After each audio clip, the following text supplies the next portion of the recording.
महाराष्ट्र विधानसभा में नेता विपक्ष पद को लेकर सदन में हंगामा। ऐसा पहली बार हुआ कि नेता विपक्ष के बिना चल रही है सदन की कार्यवाही।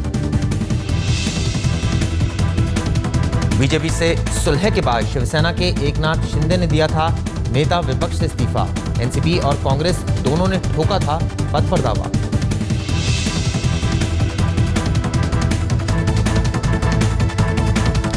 विधानसभा में सूखे और किसानों की आत्महत्या को लेकर हुई बहस। एनसीपी के अजीत पवार ने 10,000 करोड़ की आर्थिक सहायता की मांग की।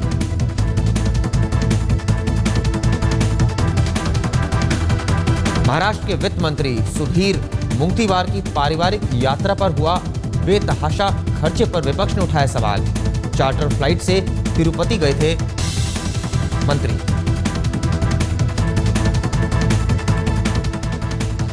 एनसीपी का आरोप, एक प्राइवेट कंस्ट्रक्टर ने किया मंत्री जी के लिए सारा खर्चा। बीजेपी ने कहा पार्टी ने उठाया मुंगतीवार का खर्चा।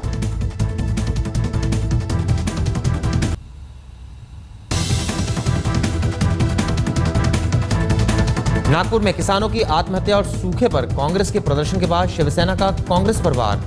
मुखपत्र सामना में लिखा 100 चूहे खाकर बिल्ली हज को चली। दिल्ली से नागपुर तक कांग्रेस के पास है बिल्लियों की फौज। सामना में लिखा है कि 15 साल में विदर्भ और मराठवाड़ा के किसानों के लिए कुछ न करने वाली कांग्रेस आज इसी मुद्दे पर सदन में राज्य सरकार को घेर रही है। सामना के संपादकीय पर अजीत पवार की प्रतिक्रिया, कहा 15 साल की बात ना करे शिवसेना।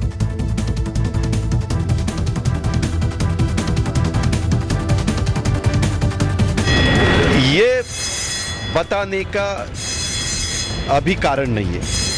अभी का क्या सब्जेक्ट है, जो खुदकुशी कर रहा है एक फार्मर, उसको वहां रुकवाना चाहिए।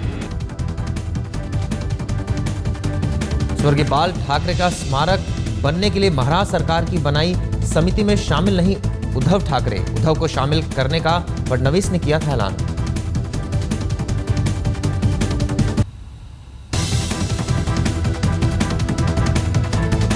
विश्व हिंदू परिषद के दफ्तर में मिले गए गौमूत्र और गोबर से बने ब्यूटी प्रोडक्ट्स। पिछले 20 साल से 400 केंद्र में बनने वाले प्रोडक्ट्स नहीं मिलेगी किसी और दुकान पर।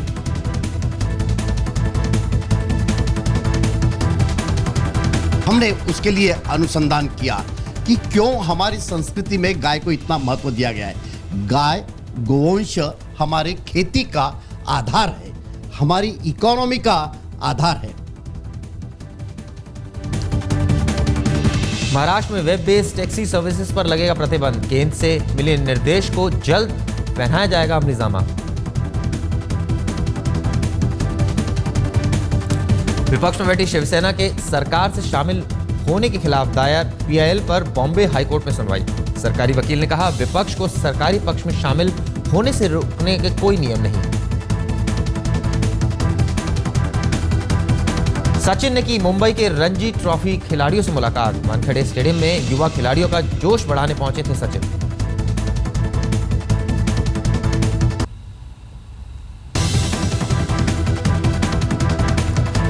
एक महीने के उच्चतम स्तर पर सोने का भाव 465 रुपए की बढ़त। 10 ग्राम सोने का भाव 26,905 रुपए। जाने माने मराठी लेखक और साहित्यकार चंद्रकांत खोट का निधन। 75 साल के चंद्रकांत खोट ने एक मंदिर के बाहर नींद में ही ली आखिरी सांस। चंद्रकांत खोट के निधन के बाद दोस्तों ने कहा राज्य सरकार ने नहीं दिया आर्टिस्ट कोटे में घर। पिछले 5 साल में मंदिर में रहने को मजबूर थे खोटे। दिलीप कुमार की तबीयत में सुधार, कल मिलेगी अस्पताल से छुट्टी। सांस लेने में तकलीफ के बाद शनिवार से लीलावती में है भर्ती।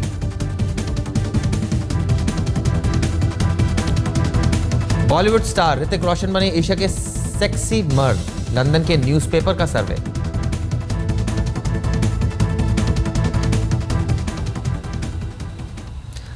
नमस्कार, मैं हूं चिराग गोठी और आप देख रहे हैं हमारी खास पेशकश मुंबई मेट्रो।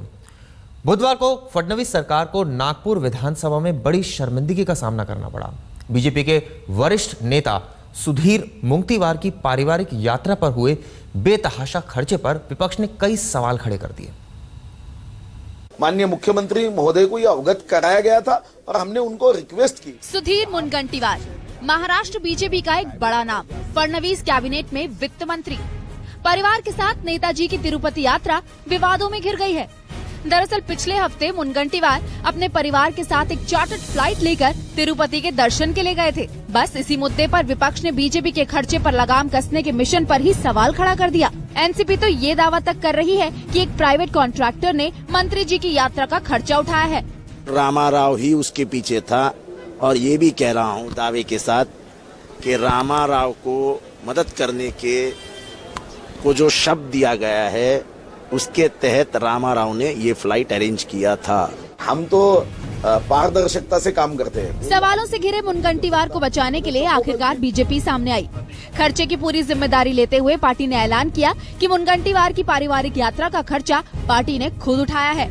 सुधीर मुनगंटीवार माझ्याकडे आले आणि त्यांनी मला असं सांगितलं की तिरुपती देवस्थानावर ट्रस्टी म्हणून त्यांची नियुक्ती होते आहे आणि त्यामुळे त्यांना तिथे बोलवण्यात आलेलं आहे, तिथे जायचं आहे आणि त्याचवेळी इथे विधानसभेचं अधिवेशन देखील आहे आणि त्यामुळे मला एक अपवाद म्हणून तुम्ही पक्षातर्फे विमान वापरण्याची परवानगी द्यावी आणि अपवाद म्हणून आम्ही त्यांना ती परवानगी दिली होती। लेकिन आखिर पार्टी ने ये विशेष सुविधा सुधीर मुनगंटीवार को ही क्यों दी? इसका कोई माकूल जवाब बीजेपी के पास नहीं था। उधर विवादों में घिरे मंत्री साहब पर तो इतने हंगामे का भी कोई असर नहीं दिखा। कोई अगर न्यूज बनाता है तो उसको तो रोकना कठिन है, क्योंकि ये चौथा स्तंभ है डेमोक्रेसी का। कोई पुरावा नहीं रहते समय भी अगर कोई आरोप करेगा तो हम तो देश की नहीं पूरे विश्व की जो कोई एजेंसी होगी उससे जांच करने को तैयार है। भाई साहब, सत्ता में आने के बाद खुद प्रधानमंत्री नरेंद्र मोदी और महाराष्ट्र में मुख्यमंत्री देवेंद्र फडणवीस ने मंत्रियों के खर्चे पर लगाम कसने की बात कही थी। सुधीर मुनगंटीवार की इस तिरुपति यात्रा से न सिर्फ एक नए विवाद को जन्म दिया है, बल्कि उनके इस सादगी के मिशन पर भी एक सवालिया निशान खड़ा कर दिया है। कैमरामैन वैभव कनूटकर के साथ कमलेश सुतार, नागपुर, आज तक। दिल्ली में हुए रेडियो टैक्सी बलात्कार की गूंज मुंबई तक सुनाई दे रही है। बुधवार को मुंबई के ट्रांसपोर्ट कमिश्नर के साथ शहर में रेडियो टैक्सी चलाने वाले सभी ऑपरेटरों की मीटिंग के दौरान उबर के आला अधिकारियों पर हुई थप्पड़ों की बरसात।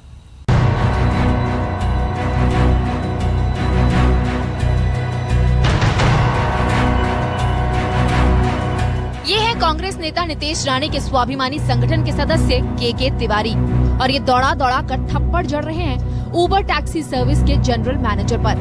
दरअसल तिवारी का मानना है कि दिल्ली में हुए उबर रेडियो टैक्सी बलात्कार कांड से टैक्सी सर्विस का नाम बदनाम हो गया है और इसलिए अपना गुस्सा कुछ इस तरह निकाल रहे हैं। हमारे टैक्सी इतिहास में 100 साल के इतिहास में टैक्सी ड्राइवर ने कभी भी इतनी घृणित घटना हुई नहीं है। मालिक हैं तो इन्होंने तो इनकी जिम्मेदारी नहीं है। महाराष्ट्र सरकार किस तरह से इनको जो है सहारा दिया, इधर तुम धंधा करो, इनके पास ना ऑफिस है न कुछ है। दिल्ली में हुए हादसे के बाद कांग्रेस नेता नितेश राणे के स्वाभिमानी संगठन ने अवैध रूप से चल रही टैक्सियों का मुद्दा उठाया। वहीं राज्य सरकार भी अब इस मामले में सचेत हो गई है, क्योंकि ज्यादातर सर्विस मुहैया कराने वाली कंपनियां टैक्सियों के ड्राइवरों के आपराधिक रिकॉर्ड को खंगाले बिना ही उन्हें काम पर रख लेती हैं। महाराष्ट्र में जो टैक्सी ओनर्स है उनकी सेवाएं पब्लिक को अच्छी तरह से कैसे मिले, बिन दिक्कत कैसे मिले और बिना इंसिडेंट के कैसे मिले, इसके लिए हमने आज एक सभी ऑपरेटर्स जो है फ्लीट ऑपरेटर्स है, कॉल टैक्सी ऑपरेटर्स है और ऐसे नाम पे जाने वाले ऐप बेस्ड ऑपरेटर्स है, इनके आज एक मीटिंग बुलाई थी। ट्रांसपोर्ट कमिश्नर ने इन सभी रेडियो टैक्सी चालकों को हिदायत दी है कि बुधवार दोपहर 12 बजे तक ये कंपनियां अपने सारे चालकों की लिस्ट सरकार को दे। 15 जनवरी तक इन सभी ऑपरेटर्स को ड्राइवरों के क्रिमिनल रिकॉर्ड की जांच की एक प्रक्रिया शुरू करनी होगी। ऐसा न होने पर उनके खिलाफ कार्रवाई की जाएगी। अगर इस दौरान या उसके बाद भी किसी तरह का कोई हादसा किसी यात्री के साथ होता है तो इसकी जिम्मेदारी सिर्फ ड्राइवर की नहीं बल्कि कंपनी के मालिक और आला अधिकारियों की भी होगी। उबर के अधिकारियों ने इस मामले में सहयोग करने का पूरा भरोसा दिलाया है। The commissioner addressed everyone, every operator regarding safety concerns. We have taken his points into consideration and we have all. This is a tragic incident and we have been working on all possible aspects of our operations.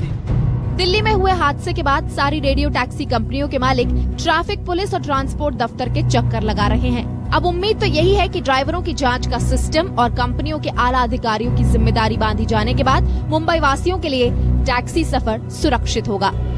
विद्या, मुंबई आज तक। आतंकवादी संगठन ISIS में शामिल होने के बाद Iraq से वापस लौटे आरिफ मजीद से NIA की पूछताछ में कई चौंका देने वाले तथ्य सामने आ रहे हैं।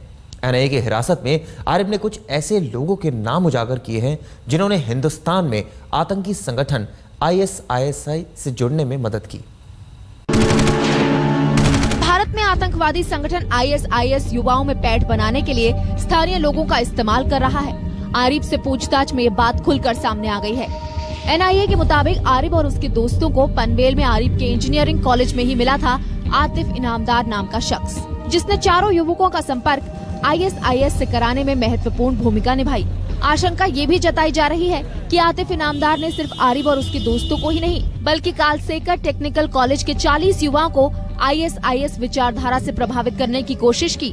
जांच में ये बात भी सामने आई है कि पनवेल में उसी कॉलेज के पास इन युवाओं के लिए ट्रेनिंग कैंप लगाया गया, जहां इन्हें धार्मिक शिक्षा के अलावा जूडो, कराटे और मार्शल आर्ट सिखाया गया।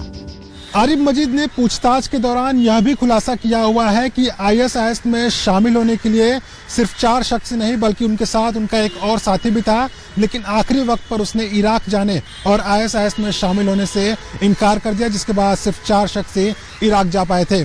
NIA सूत्रों की माने तो जल्द ही उस शख्स का बयान दर्ज कर उसे आरिफ मजीद के खिलाफ इस्तेमाल भी किया जा सकता है।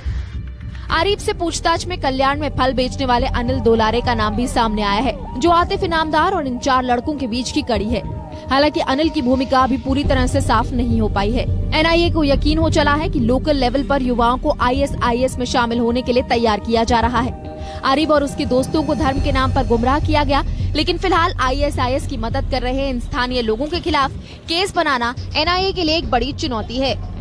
NIA सूत्रों की माने तो आरिफ मजीद के द्वारा दिए गए बयान में जो भी कड़ियां जुड़ रही हैं और जो भी शख्स सामने आ रहे हैं, कहीं न कहीं आने वाले समय में उनसे पूछताछ हो सकती है और उनकी मुश्किलें भी बढ़ सकती हैं। कैमरामैन समीर शानबाग के साथ मुनीश पांडे, मुंबई आज तक।